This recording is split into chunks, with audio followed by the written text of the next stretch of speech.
Hello. I just want to say a few things before I get into this. The poll I put up about what you guys want to be called, so far, Sunrise is winning, and it's probably going to stay like that unless I think of anything better than Sunrise, which I'm probably not going to. Um,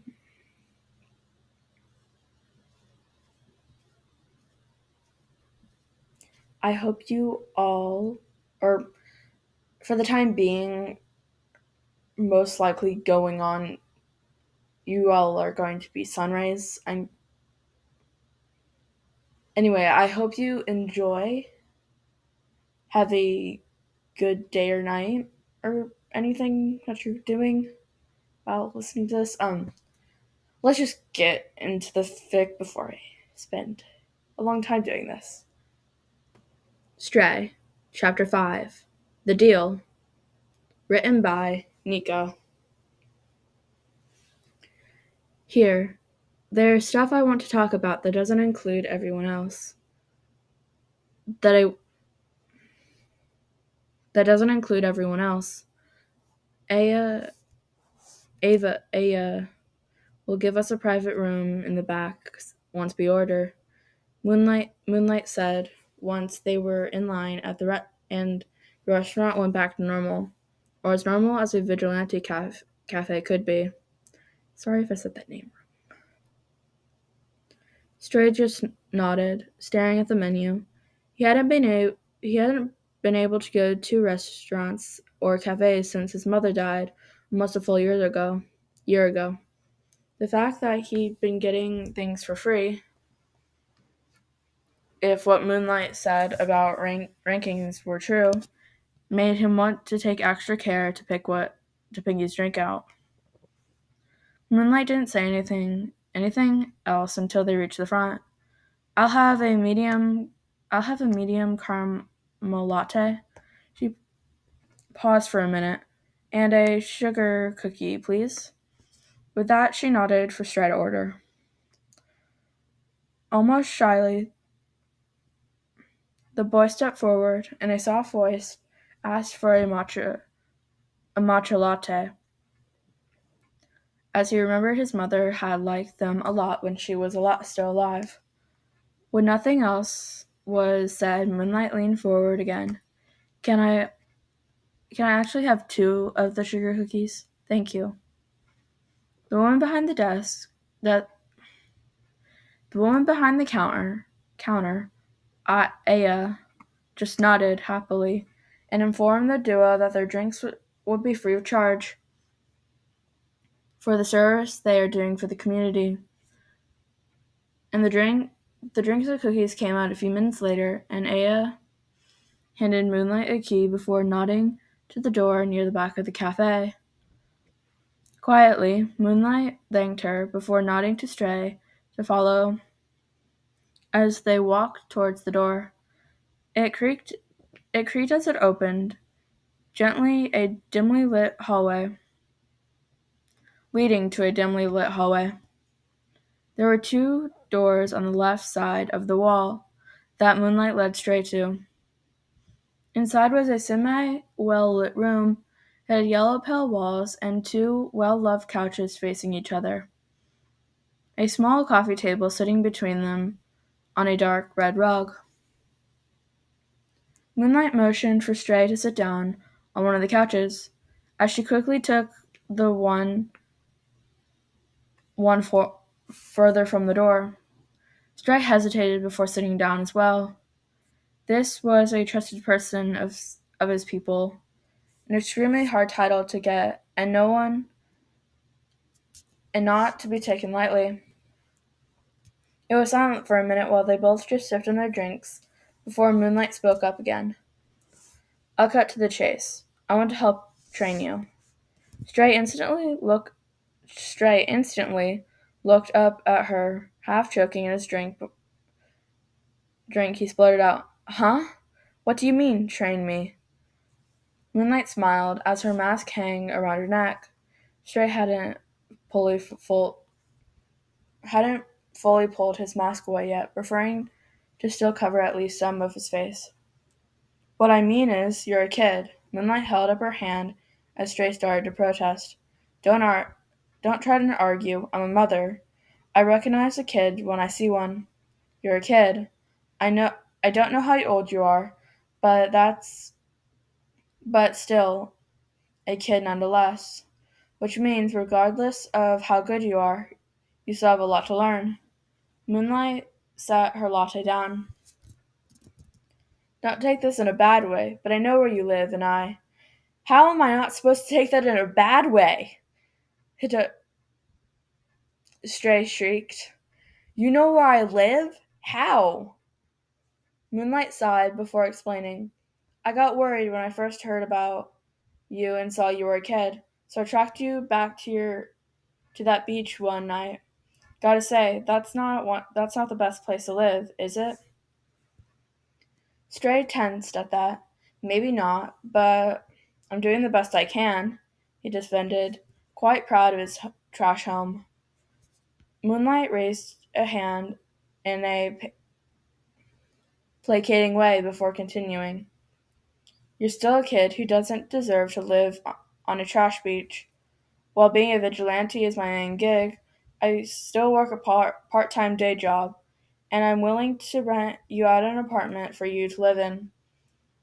Should you accept my offer to let me train you, it could have I can even be by the beach so you can still visit your cats. Stray just blinked at her. An apartment? For him? Moonlight let out a chuckle. So, Stray, what do you say? I'll let Will you let me help you out? Stray opened his mouth before quickly closing it. How how will I know that you won't hurt me if I say no? Or if I say yes for that matter. People don't usually help me, Stray said quietly, not quite making eye contact. Moonlight hummed.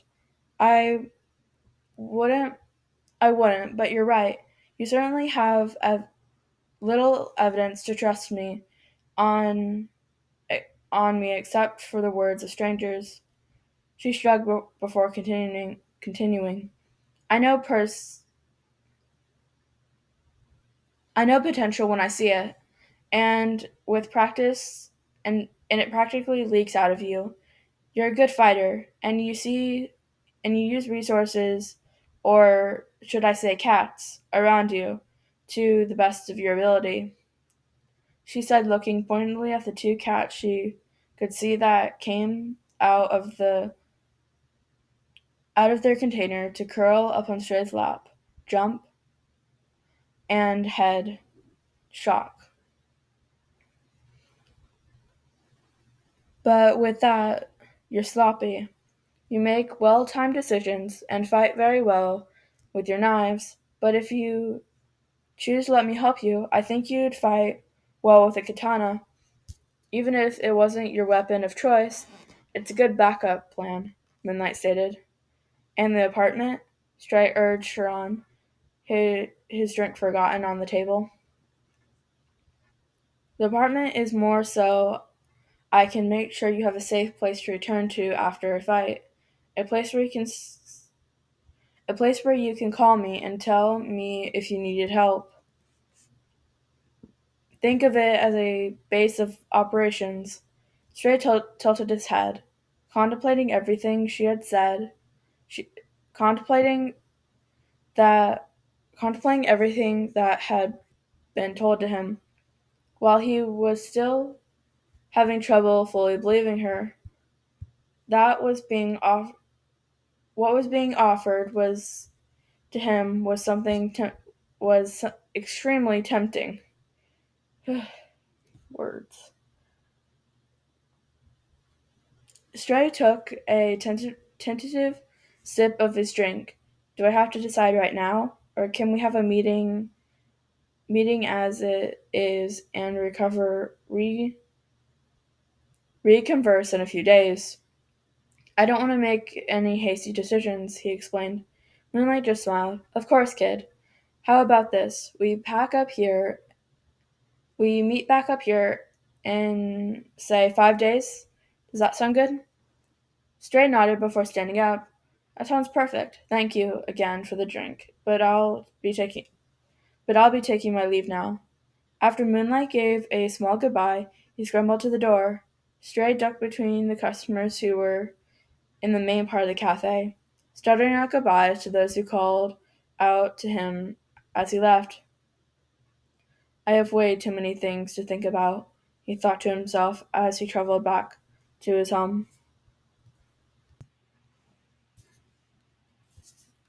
Stray stared at the cafe in front of him.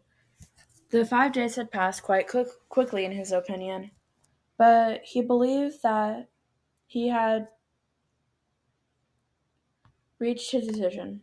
Steeling his nerve, he quickly pushed open the door and scrambled to get in line. He greeted a few people, making note of the infamous Siwagi twins, a dangerous set of sisters who were known for being brilliant robbers. Stray had never personally had to deal with them, but he had heard good things about them despite all their crimes they had committed. Lost in thought, he didn't notice that he had gotten to the front in line before Aya cleared her throat politely. Sorry, I'll have the medium matcha latte, please, Stray said. He had quite liked it a bit when he got it last time. Alrighty, one matcha latte coming right up. Free of charge, of course, for the service you've done for our community. Aya smiled at him again before leaning forward over the counter. Moonlight is in the back. Same room as before. She said to have you sent straight back when you got your drink. Stray nodded before stepping back to allow the next customer to order. Suddenly he felt an arm drop over his shoulder and a friendly voice calling, Hey, isn't it lovely to meet at this place? Right into his ear. Immediately Stray whipped around, coming face to face with the Shinagawa twins, who had made their way over to him across the cafe. Apologies for my sister. She can be quite an enthusiastic one. I'm Shade. It's a pleasure to meet you, calmly stated one of the other twins. Shade, as she pulled her sister away from Stray. Oh, I'm Night. I'm Night. I've been wanting to meet you forever, Stray. Is that a cat in your hair? Can I pet her? Midnight immediately questioned. Night and Shade? Like the Stray trailed off, trying to think of where he heard something familiar before. Like nightshade, a deadly plant which is known to be belladonna. Those are our real names, but they're what we've gone by for quite a while, said Night calmly, after finally letting go of her sister. Stray took a moment to take in the two of them, the pair of them wearing matching deep gray dresses with purple accents. Stray made note of how neither of them had any noticeable weapons on them, but seemed to have different plants and vines growing on them, going perfectly in rhythm with their pale green skin and plant-themed names. Right. Well, it was nice to meet you. I have a meeting I need to go to, so I really should leave, Stray stated while taking a step back. Why not, Stray? Nightshade Night Night said, moving to stand off on his left side, grabbing his arm. Yeah, it'll be loads of fun. Besides, we only just introduced ourselves. We have a lot of things to talk about, said Shade as she grabbed his other. Or was that one Night? He couldn't tell the difference between the two as he looked at them. As they looked, well, identical. I'm sorry, I really have to go. I can't keep Moonlight waiting. I'm already late. Stray ducked under their arms and quickly grabbed his drink before making his way for the door to the meeting rooms. He felt a hand grab his wrist as one of the twins grabbed him, a manic smile on both their lips. Just as they were about to speak and say something else, Aya called out, Hey, you two, I know both of you know the rules. Let Stray go and stop harassing him before I have to ask you to leave. The call out to the pair was enough for the both to step back. Clearly, neither liked the way all eyes suddenly on them. Stray gave a quick thanks to Aya before slipping into the back hallway, about to make the decision that could very well change his life, for better or for worse.